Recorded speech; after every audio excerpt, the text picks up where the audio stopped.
মমতা বন্দ্যোপাধ্যায় যে ইমেজটা তৈরি করেছিলেন নিজে, যে সমস্ত রকম ব্যাড গভর্নেন্সের বাইরে তিনি একটা নতুন কিছু আনবেন, সেটা তিনি আলটিমেটলি করে উঠতে পারলেন না। পলিটিশিয়ানরা সমস্ত ডিসাইড করছে, তাদের শুধু লেজিসলেটিভ ক্ষমতা ছিল, তারা এক্সিকিউটিভে আসছেন, এখন তো জুডিশিয়ারিতেও ঢুকে যাচ্ছেন, কোর্টকে নিয়ে কি খারাপ কথা বলছেন। প্রত্যেক থানার ওসি তাদের কাছে নেটওয়ার্কে তারা জানেন যে কোথায় কোন গুন্ডা কোন মাফিয়া কে মাতব্বরি করছে। তো ভোটের 48 ঘন্টা আগে প্রিভেন্টিভ অ্যারেস্ট করে নিলেই হয়। সবার আগে এক্সিকিউটিভদের ওপর থেকে পলিটিক্যাল ইনফ্লুয়েন্সটাকে যথাসম্ভব মিনিমাইজ করতে হবে, যাতে এক্সিকিউটিভরা স্বতন্ত্রভাবে তাদের ডোমেনে কাজ করতে পারে।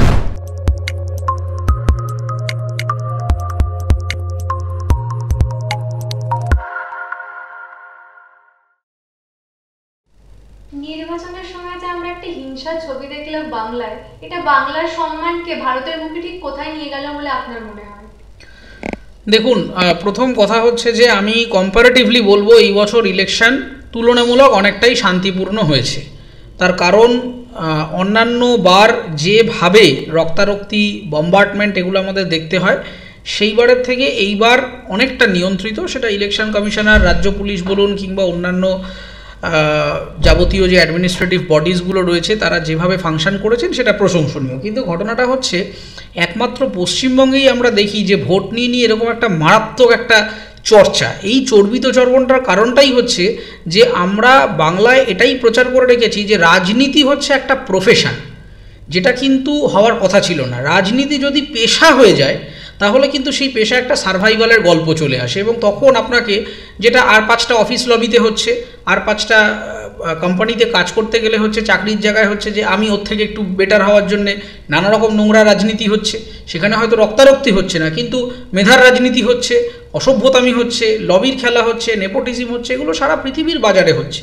কিন্তু সেটা যদি পলিটিক্সের মতো ফিল্ডে এসে রিফ্লেক্ট করে দেয়, সেটা আমাদের জন্য খুব ডেট্রিমেন্টাল। তার কারণ পলিটিক্সে শুধুমাত্র কিন্তু সার্ভাইভাল বা ইকোনমিক গেনটা নেই, এখানে একটা পাওয়ারের খেলা চলে আসে। আর মানুষ ভীষণ স্বার্থপর প্রাণী, আমরা প্রত্যেকে ভীষণ স্বার্থপর। ক্ষমতা আমার সামনে রয়েছে এবং আমি জানি যে এটা আমি খুব সহজেই অ্যাকোয়ার করতে পারবো, কিন্তু আমি করছি না।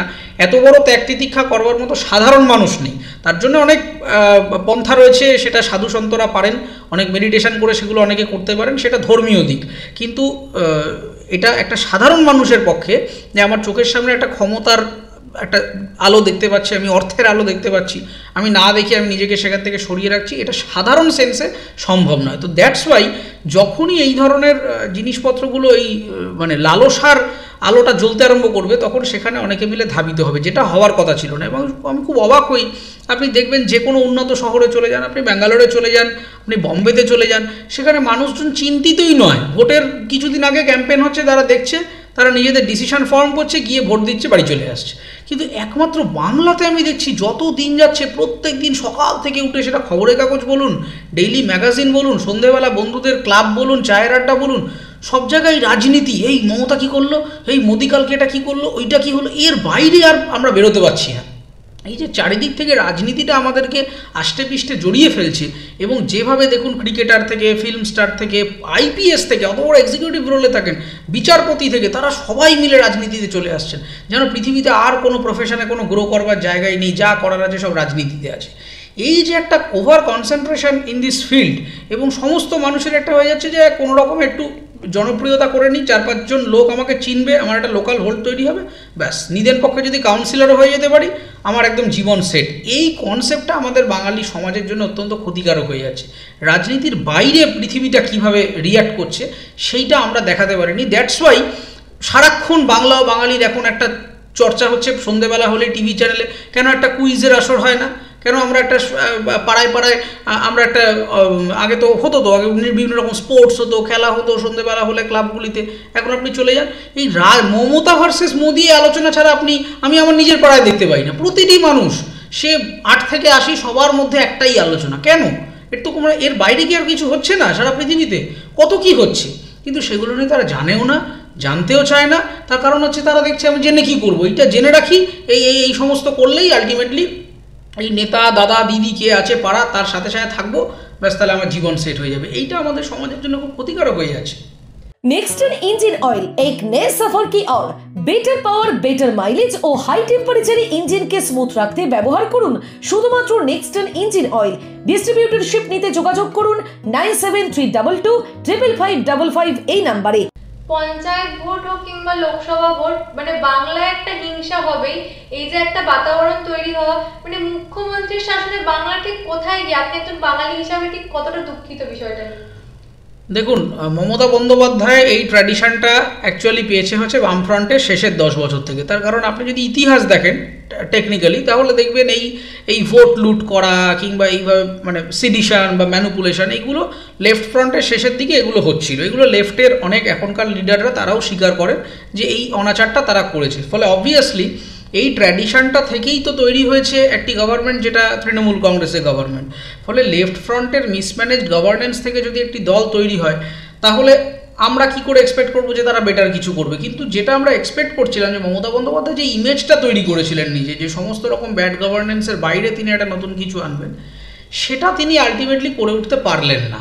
সেই জায়গায় উনি লিমিটেড হয়ে গেলেন এবং কোথাও গিয়ে এইটাকেই তিনি একমাত্র লড়াইয়ের অস্ত্র হিসেবে ধরে নিলেন যে আমাকে যদি থাকতে হয় ক্ষমতায়, তাহলে বাই হুক অর ক্রুক আমাকে মানুষ মেরে হোক, আমাকে লোককে ধমক দিয়ে হোক, কালো টাকার ব্যবহার করে হোক, এইটাই যেন মানে ক্ষমতায় থাকার একমাত্র সোর্স। সেটা না করে যদি তারা মানুষকে এত ভরসাই করতেন, নিজেদের কাজে এত তারা কনফিডেন্ট থাকতেন, তাহলে ভোটের মতো হতে দিতেন, মানুষ তাদের মতো স্বতঃস্ফূর্তভাবে পার্টিসিপেট করতো, রেজাল্ট আমরা দেখে নিতাম। কিন্তু সেটা না করে আমার মনে হয় যে এনাদের নিজেদের ওপরে ভরসা নেই। মানে সেটা আপনি কাউন্সিলর স্তর থেকে উপরের মন্ত্রী আমলা সবাই এনারা জানে যে এদের করাপশনের পাহাড়টা এত বড় হয়ে গেছে যে মানুষকে যদি যথাযথ প্রশ্ন করা হয় তাহলে সেই উত্তরটা খুব একটা ভালো আসবে না। সেই কারণেই তারা ওই সোজা আঙুলে ঘি না উঠলে একটু বেঁকা আঙুলটা বেঁকিয়ে নিতে হচ্ছে, কিন্তু এটা খুব ক্ষতিকারক দিকে যাচ্ছে। ঝাড়গ্রামে বিজেপি প্রার্থীর ওপর হামলা করা হয়েছে, এমনকি কেন্দ্রীয় বাহিনীর ওপরও ইট বর্ষণ করা হয়েছে। মানে বাংলার যে একটা হিংসার প্রতিচ্ছবি আমরা দেখলাম, যেখানে কেন্দ্রীয় বাহিনী সুরক্ষিত নয়, সাধারণ মানুষ ঠিক কতটা সুরক্ষিত বলে আপনার মনে হয়? দেখুন, সাধারণ মানুষ সুরক্ষিত নয়, তার কারণ হচ্ছে আমাদের প্রশাসন ব্যবস্থাটাকে আমরা ভঙ্গুর করে দিয়েছি। আমরা পুলিশ ডিপার্টমেন্টটাকে আমরা কিছুতেই নিরপেক্ষ করে উঠতে পারিনি। একসময় যে বাংলার পুলিশ, কলকাতার পুলিশ যে গরিমা তার ছিল, আজকে আমরা দেখতে পাচ্ছি যে বড় বড় আইপিএস আইএএস র্যাঙ্কের অফিসার থেকে শুরু করে তারা করাপ্টেড হয়ে ক্ষমতা এবং অর্থের লোভে যেভাবে এই শাসক দলের তাবেদারি করছেন, সবসময় মানে যে পাওয়ারে থাকে তাদের তাবেদারি করেন, তাদের নিজস্ব যে ওয়ার্ক এথিক্স। দেখুন, সব কিছু আইনের বইতে লেখা থাকে না, সব কোর্ট দ্বারা জাজমেন্ট লিখে দিলাম যে একটা জাজমেন্ট প্রোনাউন্স হয়ে গেল আর সব ঠিক হয়ে গেল, তা হয় না। লয়ের বাইরেও একটা জিনিস থাকে যেটাকে বলা হয় এথিক্স অ্যান্ড মোরালিটি। এই যে নীতি, এই মোরালিটি এবং এথিক্সের কিছুই এখন নেই। এখন হচ্ছে যে তুমি কত টাকা তোলাবাজি করছো, তুমি তত বড় নেতার পাশে থাকতে পারবে। তুমি যত শাসকের হ্যাঁতে হ্যাঁ বলবে, নাতে না বলবে, তুমি তত তাড়াতাড়ি প্রমোটেড হয়ে যাবে তোমার জায়গায়। এই যে পরিবেশটা তৈরি হয়েছে, আপনি প্রশাসনকে ভরসা করবেন কি করে? আপনি শাসক দলের বিরুদ্ধে কোনো এফআইআর করতে চান, যে কোনো থানায় এফআইআরটা নেবে না, সে যতই হিনাস ক্রাইম করুক না কেন, নিতে চাইবে না। তার কারণ হায়ার লেভেল থেকে অর্ডার আছে, পুলিশ এফআইআর নেবে কি নেবে না সেইটা করবার আগে ফোন চলে যাচ্ছে নেতাদের কাছে যে দাদা আপনার অমুক লোক দেবো নাকি? নেতা বলছে না না আমার লোক আছে ছেড়ে দাও, বলছে না এফআইআর নেবো না। এই ঘটনা গ্রামগঞ্জে মফস্বলে হামেশা হচ্ছে। তার কারণটা কি?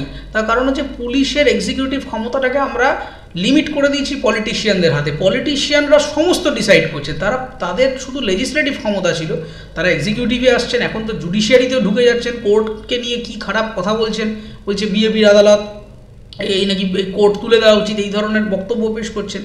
তো মানুষ এখন পলিটিশিয়ান ছাড়া কাউকে ভরসা করছেন না এবং সবাই মিলে পলিটিশিয়ানের পা ধরছেন গিয়ে। কিন্তু তো হওয়ার কথা ছিল না। এক্সিকিউটিভের মতো চলবে, লেজিসলেশন থেকে যা রুল পাস হবে সেটা এক্সিকিউট করবেন আমাদের এক্সিকিউটিভ অফিসাররা। সেই এক্সিকিউটিভ অফিসাররা কোথায়? তারা সারাক্ষণ বিভিন্ন পাওয়ার প্লেতে এই মানে মত্ত হয়ে উঠেছেন। সেই জন্যে আজকে আমি মনে করি যে পুলিশকে যদি স্বতন্ত্র করে দেওয়া হতো, আপনি একটা গুন্ডা বদমাশকে দেখতে পারতেন না। এই যে ভোটে ধরুন কাগজে কলমে কত কী লেখা আছে, প্রিভেন্টিভ অ্যারেস্টের কথা লেখা আছে, যে প্রত্যেক থানার ওসি তাদের কাছে নেটওয়ার্কে তারা জানেন যে কোথায় কোন গুন্ডা কোন মাফিয়া কে মাতব্বরি করছে। তো ভোটের 48 ঘন্টা আগে প্রিভেন্টিভ অ্যারেস্ট করে নিলেই হয়, যে ভোটের পরে তাদেরকে রিলিজ করে দেওয়া হবে যাতে তার কোনো রকম প্রভাব খাটাতে না পারে। কিন্তু এগুলো সব কাগজ কলমে আছে, পুলিশ জানে না এরকম কিছু নেই। কি করে বাংলাদেশের খুনিকে নেটওয়ার্ক এখান থেকে ধরছে, কি করে তারা শেখ শাহজাহানকে দুমদাম ধরে ফেলতে পারছে, কি করে তারা জানছে। আমি আপনাকে বলে দিচ্ছি, পুলিশ প্রশাসনের কাছে সমস্ত ইনফরমেশান থাকে। তাদের আমাদের বাংলা পুলিশের যে নেটওয়ার্ক, যে কোথায় কোন নেতা কোথায় কি ঘাপলা করছে, কোন ক্রিমিনাল কোথায় বোম প্ল্যান করছে, কোথায় অস্ত্র মজুদ আছে, এগুলো সব জানে। কিন্তু পুলিশকে যদি স্বতন্ত্রভাবে কাজ করতে না দেওয়া হয়, তাহলে আপনি কেন্দ্রীয় বাহিনী নিয়ে আসুন আর মঙ্গল গ্রহ থেকে এলিয়েনই নিয়ে আসুন, আপনি এই হিংসা বন্ধ করতে পারবেন না। সবার আগে এক্সিকিউটিভদের ওপর থেকে পলিটিক্যাল ইনফ্লুয়েন্সটাকে যথাসম্ভব মিনিমাইজ করতে হবে, যাতে এক্সিকিউটিভরা স্বতন্ত্রভাবে তাদের ডোমেনে কাজ করতে পারেন। আদারওয়াইজ এই প্রবলেম সলভ হবে না। বিজেপি প্রার্থীরাই কিন্তু কেন্দ্রীয় বাহিনীকে নিয়ে প্রশ্ন তুলছেন। তারা বলছেন কেন্দ্রীয় বাহিনী নাকি রাজ্য সরকারের সাথে সেটিং করে নিয়েছে, বিষয়টা নিয়ে কি বলবেন?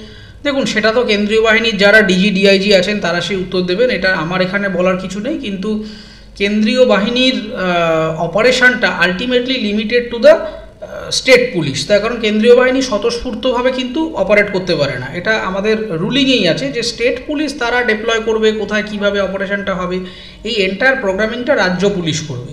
ফলে রাজ্য পুলিশ যদি মনে করে যে কেন্দ্রীয় বাহিনীকে আমি কোনো একটা স্কুলে বসিয়ে রাখবো, তো কেন্দ্রীয় বাহিনীর অ্যাকচুয়ালি কিছু করার নেই যতক্ষণ না পর্যন্ত ইলেকশন কমিশন সেইভাবে অ্যাক্টিভলি অর্ডার দিচ্ছেন। ফলে এখানে আমাদের কিছু লয়ের মধ্যে না কিছু ওই চেকস অ্যান্ড ব্যালেন্সের মধ্যে কিছু লুপ হোলস রয়েছে, সেই লুপ হোলসগুলোকে ব্যবহার করা হয়। আমরা বলি যে এই ওসি ট্রান্সফার করে দিলাম, এইগুলো করে দিলাম, ইলেকশন কমিশন সব করে দিল, সব আন্ডার কন্ট্রোল, কিন্তু তা কিন্তু হয় না। লোকাল ইনফ্লুয়েন্স সবসময়ই থাকে। তার কারণটা হচ্ছে যে লোয়ার লেভেল অ্যাডমিনিস্ট্রেশনে ওপর থেকে লালবাজার থেকে একজন ডিজি ডিআইজি র্যাঙ্কের লোক তিনি একটা অর্ডার দিয়ে দিলেন যে এইভাবে কাজ করতে হবে, নিচের লেভেলে কি করে সেই অর্ডারটা পৌঁছবে? তার কারণ নিচের লোকটাকে ইকুয়ালি রিঅ্যাক্টিভ হতে হবে, সেইটা কিন্তু আমাদের এখানে হয় না। ওপরের অর্ডার আসছে, নিচ থেকে সব সেটিং হয়ে যাচ্ছে। এই কথাটা কিন্তু শুধু ভোট বলে নয়, যে কোনো ক্রাইমের ক্ষেত্রে প্রযোজ্য।